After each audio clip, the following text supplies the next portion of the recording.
Welcome to little kitchen. Thank you. ആഹാ, എല്ലാവരും cooking ഒക്കെ കഴിഞ്ഞ് ക്ഷീണിച്ചിരിക്കുകയാണോ? ഇപ്പം നമുക്ക് കുറച്ച് ഹെൽത്തി കിച്ചൺ ആയിക്കോട്ടെ, ഹെൽത്തി കുക്കിംഗ് ചെയ്ത് നോക്കാം. അപ്പം ഇന്ന് ആൻറ്റി പറഞ്ഞുതരാൻ പോകുന്നത് മെമ്മറി ബൂസ്റ്റേഴ്സിനെ പറ്റിയിട്ടാണ്. ഏറ്റവും ഇഷ്ടമില്ലാത്ത സംഗതിയല്ലേ പരീക്ഷയ്ക്ക് പോകുന്നത്, അല്ലേ? പേടി, ടെൻഷൻ, ഇങ്ങനത്തെ കുറേ പ്രശ്നങ്ങൾ വരുന്ന സമയമാണ് എക്സാം ടൈം, അല്ലേ? അപ്പോൾ ഈ എക്സാമിന് പോയി കഴിഞ്ഞാൽ ഈശ്വര ഞാൻ പഠിച്ചതൊക്കെ എനിക്ക് ഓർമ്മ വരണേ, ഒന്നും മറക്കല്ലേ. അപ്പോൾ നമ്മൾ എങ്ങനെയാണ് മെമ്മറി ഇമ്പ്രൂവ് ചെയ്യാൻ പറ്റുക, നമ്മൾ എന്തൊക്കെ ഭക്ഷണ സാധനങ്ങളാണ് നമ്മൾ ഇൻക്ലൂഡ് ചെയ്യേണ്ടത്, നമ്മുടെ മെമ്മറി ഏത് ഓർഗാനാണ് കൺട്രോൾ ചെയ്യുന്നത്? ബ്രെയിൻ, അല്ലേ? ബ്രെയിനിലെ യൂണിറ്റ് സെൽ എന്താ, അതിൻ്റെ പേരെന്താണെന്നറിയോ? ന്യൂറോൺസ്. ന്യൂറോൺസിൽ ഡെൻഡ്രൈറ്റ്സ് ഉണ്ട്. ഈ ന്യൂറോൺസിൻ്റെ ഒരു സെല്ല് എടുക്കുകയാണെങ്കിൽ അതിൻ്റെ അറ്റത്ത് ഇങ്ങനെ ഒരു വിരൽ പോലൊരു സാധനമുണ്ട്. അത് അടുത്ത ന്യൂറോണിൻ്റെ വിരലിൻ്റെ അടുത്ത് പോയി ഇതിൻ്റെ ഉള്ളിൽ കൂടെയാണ് ഇമ്പൾസസ് ഇങ്ങനെ ട്രാൻസ്മിറ്റ് ചെയ്ത് പോകുന്നത്. ഇപ്പം ഞാനിപ്പോൾ വർത്തമാനം പറയുമ്പോൾ അല്ലെങ്കിൽ നിങ്ങളവിടെ നിൽക്കുമ്പോൾ നിങ്ങളുടെ ബ്രെയിനിൽ വേറെ എന്തെങ്കിലുമൊക്കെ ആയിരിക്കും ആലോചനകൾ വരിക. ഇനി എന്താ ഉണ്ടാക്കാൻ പോണത്, എന്താ ചെയ്യും. അപ്പോൾ ഇതൊക്കെ നടക്കുന്നത് ഇതിലുള്ള ഇമ്പൾസസ് ട്രാൻസ്മിറ്റ് ചെയ്യുന്നതിൻ്റെ കൂടെയാണ്. അപ്പോൾ ഈ ഇമ്പൾസസ് ട്രാൻസ്മിറ്റ് ചെയ്യാൻ എന്താ വേണ്ടത്? വളരെ ഇമ്പോർട്ടൻ്റ് ആയിട്ടുള്ള ഒരു കെമിക്കൽ ഉണ്ട്, അസിറ്റൈൽ കോളിൻ എന്ന് പറയുന്നത്. ഇത് ഞങ്ങൾ ജസ്റ്റ് നിങ്ങളുടെ ഇൻഫർമേഷന് വേണ്ടി പറയുന്നത്, നിങ്ങൾ വലിയ ക്ലാസ് ആകുമ്പോൾ എന്തായാലും പഠിക്കും. അപ്പോൾ ഇതിന് ഈ അസിറ്റൈൽ കോളിൻ സിന്തസൈസ് ചെയ്യുന്നത് നമ്മുടെ ബോഡിയിൽ തന്നെ സിന്തസൈസ് ചെയ്യാൻ പറ്റും. അപ്പോൾ ഇതിന് എന്തൊക്കെ സാധനങ്ങളാണ് വേണ്ടതെന്ന് നമുക്ക് നോക്കാം. അപ്പോൾ നമ്മളൊരു കൂട്ടാനാവുമ്പോൾ കുറേ കറി വിഭവങ്ങളൊക്കെ ആഡ് ചെയ്യില്ലേ, അതുപോലെ നമ്മുടെ ബോഡിയിലേക്ക് എന്തൊക്കെ ആഡ് ചെയ്താലാണ് ഈ അസിറ്റൈൽ കോളിൻ ഉണ്ടാവുക? Vitamin B1, B5 and B12 അതാണ് നമുക്കിവിടെ ഉള്ളത് വെജിറ്റബിൾസിൽ. ഇന്ന് നമ്മൾ ഉണ്ടാക്കുന്ന ഡിഷിന്റെ പേര് എന്താണ്? Cabbage wraps. ക്യാബേജ് റാപ്സ് ആണ് ഇന്ന് നമ്മൾ ചെയ്യാൻ പോകുന്നത്. അപ്പോൾ ക്യാബേജ് റാപ്സിന് വേണ്ടിയിട്ടുള്ള ഇൻഗ്രീഡിയൻസ് എന്തൊക്കെയാണ്? നമ്മളിപ്പോൾ ക്യാബേജ് റാപ്പ് എടുക്കാൻ കാരണം നമ്മൾ വൈറ്റമിൻ സി നമ്മുടെ ക്യാബേജിൽ ഇഷ്ടം പോലെ ഉണ്ട്. പിന്നെ വേണ്ടത് സിങ്ക് ആണ്. സിങ്കും പ്രോട്ടീൻസും ഇത് രണ്ടും ഉള്ള സാധനമാണ് പ്രോൺസ്. എല്ലാ ഷെൽ ഫിഷസിലും സിങ്ക് ഉണ്ട്. അപ്പോൾ നമ്മളിവിടെ ഈ ക്യാബേജ് റോള് നമ്മൾ സോട്ടേ ചെയ്യാൻ ഒലിവ് ഓയിലാണ് യൂസ് ചെയ്യുന്നത്. അപ്പോൾ അതിന് ഗുഡ് ഫാറ്റ് കിട്ടും. അപ്പോൾ നമുക്ക് നമ്മുടെ കുക്കിംഗ് സ്റ്റാർട്ട് ചെയ്യാം. നമ്മുടെ ഇൻഗ്രീഡിയൻസ് നമുക്ക് ഒന്നും കൂടി പറയാം. ക്യാബേജ് റാംസ് ആണ് നമ്മൾ ഇന്ന് ഉണ്ടാക്കാൻ പോകുന്നത്. അപ്പോൾ ക്യാബേജ് ഇങ്ങനെ ഓരോരോ ലീഫായിട്ട് ഇളക്കിയെടുത്തത് നമുക്ക് വേണം. പിന്നെ നമുക്ക് വേണ്ടത് പ്രോൺസ്. ഇപ്പം നമ്മൾ എന്താ ചെയ്തു വെച്ചിരിക്കുന്നത്? പ്രോൺസ് വെറുതെ നമ്മൾ ഒന്ന് ജസ്റ്റ് തിളച്ച വെള്ളത്തിലിട്ട് എടുത്ത് കൊത്തി അരിഞ്ഞതാണ് പ്രോൺസ്. പിന്നെ നമ്മൾ സ്പ്രിംഗ് അണിയൻ ആഡ് ചെയ്യുന്നുണ്ട്. എല്ലാവർക്കും ചൈനീസ് ടേസ്റ്റ് ഇഷ്ടമാണോ? അപ്പോൾ ഞാൻ ചൈനീസ് സ്റ്റൈലിലാണ് ഉണ്ടാക്കാൻ പോണത്. ഉള്ളി, സ്പ്രിംഗ് അണിയൻസ് ഉണ്ട്, ക്യാരറ്റ്സ് ഉണ്ട്, പിന്നെ മഷ്റൂംസ് ഉണ്ട്. മഷ്റൂംസ് ഈ പറഞ്ഞ പോലെ സിങ്ക് വളരെ ഹൈ ലെവലിലുള്ള ഒരു വെജിറ്റബിളാണ്. പിന്നെ നമ്മൾ ക്യാപ്സിക്കംസ് എടുത്തിട്ടുണ്ട്, red and green capsicum, 2 colour എടുത്തിട്ടുണ്ട്, റെഡ് ആൻഡ് ഗ്രീൻ. ഇതിൽ രണ്ടിലുള്ളത് 2 ആൻറ്റി ഓക്സിഡൻസ് ആണ്, അതെടുത്തിട്ടുണ്ട്. ബീൻസ് എടുത്തിട്ടുണ്ട്. പിന്നെ നമ്മൾ സീസണിങ്ങിന് യൂസ് ചെയ്യുന്നത് സോയാ സോസാണ്, ആ ചൈനീസ് ടേസ്റ്റ് വരാൻ വേണ്ടിയിട്ട്. അജിനോമോട്ടോ ആഡ് ചെയ്യുന്നില്ല. പിന്നെ ഗാർലിക്, പിന്നെ പെപ്പർ ആൻഡ് സോൾട്ട്. അത് അധികമായിട്ട് കഴിക്കുമ്പോൾ നമ്മൾ സോൾട്ട്, ചെറിയ എമൗണ്ട് ഓഫ് സോൾട്ട് വേണം നമ്മുടെ ബോഡിയിൽ. അപ്പോൾ ആദ്യം നമ്മൾ ഈ ക്യാബേജ് ഇങ്ങനെ എതളായിട്ട് അടർത്തിയെടുത്ത്, അപ്പോൾ നമുക്ക് ഇതിലാണ് നമ്മൾ റാപ്പ് ചെയ്യാൻ പോകുന്നത് വെജിറ്റബിൾസ്. അപ്പോൾ ഇതിനെ നമുക്ക് ആദ്യം ഒന്ന് ചൂടുവെള്ളത്തിലിട്ടിട്ട് ഒന്ന് സോഫ്റ്റ് ആക്കി എടുക്കാം. അല്ലെങ്കിൽ ഇങ്ങനെ മടക്കി കഴിഞ്ഞാൽ പൊട്ടിപ്പോവും. അപ്പോൾ നമുക്കിത് ചൂടുവെള്ളത്തിലിട്ട് സോഫ്റ്റ് ആക്കി എടുക്കാം.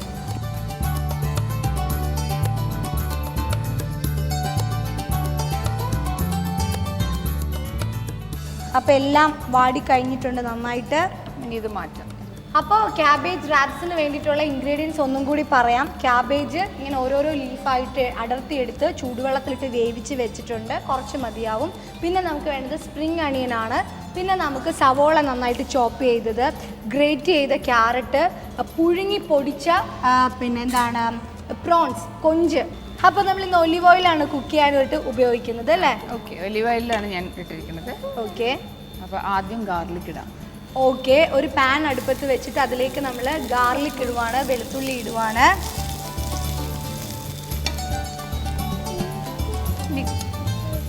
സവോള. ഞാൻ ഇതിലോട്ട് ബീൻസ് ഇട്ടു, കാരണം ബീൻസ് കുറച്ച് വേവുള്ളതിനെ കൊണ്ട് ആദ്യമായിട്ട് ബീൻസും ഇട്ടിട്ടുണ്ട്. ബീൻസ് ഒന്നും ആവട്ടെ. പിന്നെ എക്സാം ടൈമിൽ നമ്മളെപ്പോഴും കഴിയുന്നതും ഭയങ്കര അധികം മധുരമുള്ള സാധനങ്ങൾ, അതുപോലെ തന്നെ എണ്ണയിൽ മുക്കിപ്പൊരിച്ച സാധനങ്ങൾ, അങ്ങനത്തെയൊക്കെ കഴിക്കുന്നത് ഒഴിവാക്കുക. ഇതിപ്പോൾ എല്ലാം കിട്ടുന്ന സാധനങ്ങളാണ്, ആൻറ്റി ഒന്നും സ്പെഷ്യൽ ആഡ് ചെയ്തിട്ടില്ല. ഓക്കെ, ക്യാരറ്റ് ഇട്ടു. ഇപ്പോൾ ഇതാ ക്യാരറ്റ് ഗ്രേറ്റ് ചെയ്തത് ഇട്ടു. ഇതൊന്നും വേവാൻ അധികം ടൈം വേണ്ട. പിന്നെ ഇതാ മഷ്റൂം ഇടുന്നു. ഓക്കെ, നമുക്ക് ഇത്തിരി ഉപ്പിട്ട് കൊടുക്കാം.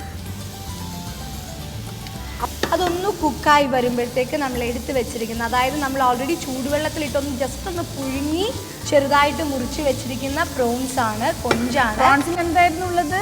ഞാൻ പറഞ്ഞു തന്നത് എന്തായിരുന്നു? പ്രോൺസിൽ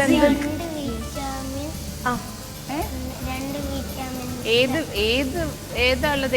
വൈറ്റമിൻ, മൈക്രോ ന്യൂട്രിയൻ്റ് അത് സിങ്ക് ആണുള്ളത്. Zinc and protein. Okay, zinc and protein source. Okay, പിന്നെ ഈ പ്രോട്ടീൻസിനൊരു പ്രശ്നമുണ്ട്, അധികം കുക്ക് ചെയ്യാൻ പാടില്ല. ഇനി നമ്മൾ കളർ ആഡ് ചെയ്യാൻ പോവാം. ക്യാപ്സിക്കം. വാവ്, കളർ വന്നു കണ്ടോ? ക്യാപ്സിക്കം അധികം വേവിക്കണ്ട കേട്ടോ. ക്യാപ്സിക്കം വെറുതെ വന്നിട്ട് ഇങ്ങനെ സോസ് ചെയ്താൽ മതി. ഓക്കെ, ഇനി നമുക്ക് സീസണിങ് ആഡ് ചെയ്യാം. Soya sauce 2 teaspoon soya sauce add ചെയ്തു. സോയ സോസ്, പിന്നെ പെപ്പർ ഇടാൻ പോവാം. നമ്മൾ എരിവിനൊന്നും ആഡ് ചെയ്തിട്ടില്ല. ഓക്കെ, അപ്പോൾ സ്പ്രിംഗ് അണിയൻ ഒഴിച്ച് ബാക്കിയുള്ള എല്ലാ ഇൻഗ്രീഡിയൻസും നമ്മൾ ആഡ് ചെയ്ത് കഴിഞ്ഞു അല്ലേ?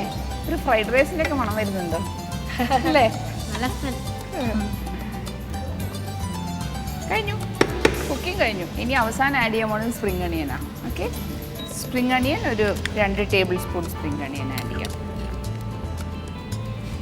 ഓക്കെ, കുക്കിംഗ് കഴിഞ്ഞു. ഇനി നമുക്ക് ക്യാബേജിൽ റാപ്പ് ചെയ്തിട്ട് ഒന്ന് ടോസ്റ്റ് ചെയ്തെടുക്കാം.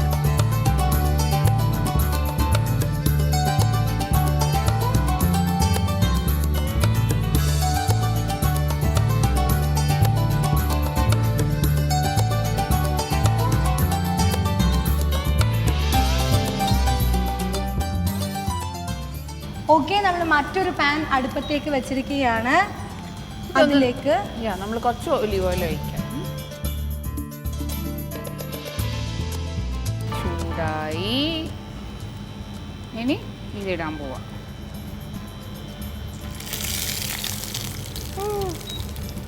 ഇതിൻ്റെ ഉള്ളിൽ അപ്പം എന്തൊക്കെയാ ഉള്ളത്? ക്യാബേജ് റാപ്സിൻ്റെ ഉള്ളിൽ mushroom, prawns, capsicum, salt, onion, spring onion. അപ്പോൾ ഒരു വശം മുരിഞ്ഞു കഴിയുമ്പോൾ മറിച്ചിടുക.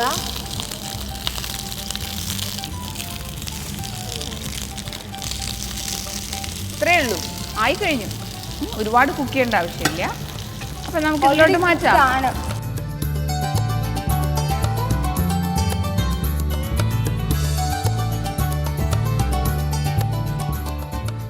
ഈ ഡിഷിന് വെളിച്ചെണ്ണ യൂസ് ചെയ്യാൻ പറ്റില്ല. ഒരു വെളിച്ചെണ്ണയ്ക്ക് ഒരു പ്രത്യേക ടേസ്റ്റ് അല്ലേ, അത് പറ്റില്ല. നമ്മുടെ ക്യാബേജ് റാപ്സ് റെഡി ആയിട്ടുണ്ട്.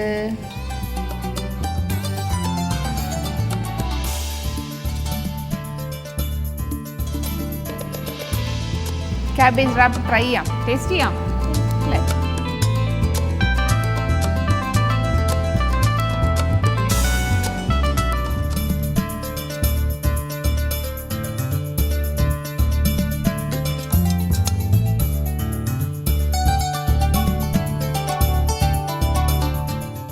അപ്പോൾ ഇനി eastern curry powder little kitchen powered by Pavizham. ഇനി നമ്മൾ നേരെ പോകുന്നത് ഹെൽത്തി ടിപ്സിലേക്കാണ്. ഹെൽത്തി ടിപ്സിന് ശേഷം നമുക്ക് ഇവർക്ക് കൈ നിറച്ച സമ്മാനങ്ങളൊക്കെ കൊടുക്കണം.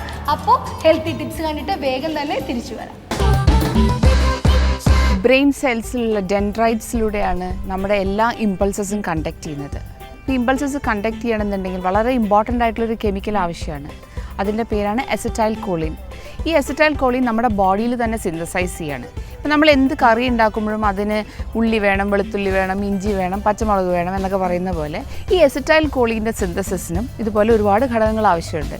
Vitamin B1, B5 and B12 ഇത് നമുക്ക് കിട്ടുന്നത് വെജിറ്റബിൾസ് നിന്നും നല്ല റഫേജുള്ള കാർബോഹൈഡ്രേറ്റ്സ് നിന്നുമാണ്. പിന്നെ ഇമ്പോർട്ടൻ്റ് ആയിട്ട് വേണ്ട ഘടകം ഫൈബറാണ്. നാരിൻ്റെ അംശം ഏറ്റവും ജാസ്തി ഉള്ളത് വെജിറ്റബിൾസിലും അതുപോലെ തന്നെ കോംപ്ലെക്സ് കാർബോഹൈഡ്രേറ്റ്സ്, അതായത് നമ്മൾ കഴിക്കുന്ന മുത്താറി, ഓട്സ്, റാഗി, പുഴുക്കലരി, ഇതിലൊക്കെയാണ് വളരെ ഹൈ ലെവലിൽ ഫൈബർ ഉള്ളത്. അപ്പോൾ ഇങ്ങനെ ഒരുപാട് ഘടകങ്ങൾ കൂടിയാൽ മാത്രമേ നമുക്ക് ഈ എസിറ്റൈൽ കോളിൻ ഉണ്ടാക്കാൻ പറ്റുള്ളൂ. പിന്നെ എക്സാം ടൈമിൽ നമ്മൾ കുട്ടികൾക്ക് കഴിയുന്നതും ഒഴിവാക്കേണ്ട ഭക്ഷണത്തിൽ ചില 2-3 സാധനങ്ങളുണ്ട് ഒഴിവാക്കേണ്ടത്. ഒന്ന് highly concentrated sugar forms. Sugar concentration കൂടുമ്പോൾ ബ്ലഡ് ഷുഗർ ലെവൽസ് കൂടും. ബ്ലഡ് ഷുഗർ ലെവൽസ് കൂടുമ്പോൾ നമ്മുടെ മെമ്മറി മോശമാവും. രണ്ടാമത്തത് പ്രോസസ്ഡ് ഫുഡ്. നമ്മൾ പുറമേ നിന്ന് വാങ്ങുന്ന റെഡിമെയ്ഡ് ആയിട്ടുള്ള ഫുഡ് പ്രോഡക്ട്സ് കഴിയുന്നതും എക്സാം ടൈമിൽ ഒഴിവാക്കുക. പിന്നെ ഡീപ്പ് ഫ്രൈഡ് ഫുഡ്സ്, ഫാറ്റ് ഒരുപാട് ജാസ്തിയുള്ള ഫുഡ് കൊടുക്കുന്നതും കുട്ടിയുടെ മെമ്മറി പവറിനെ എഫക്റ്റ് ചെയ്യും.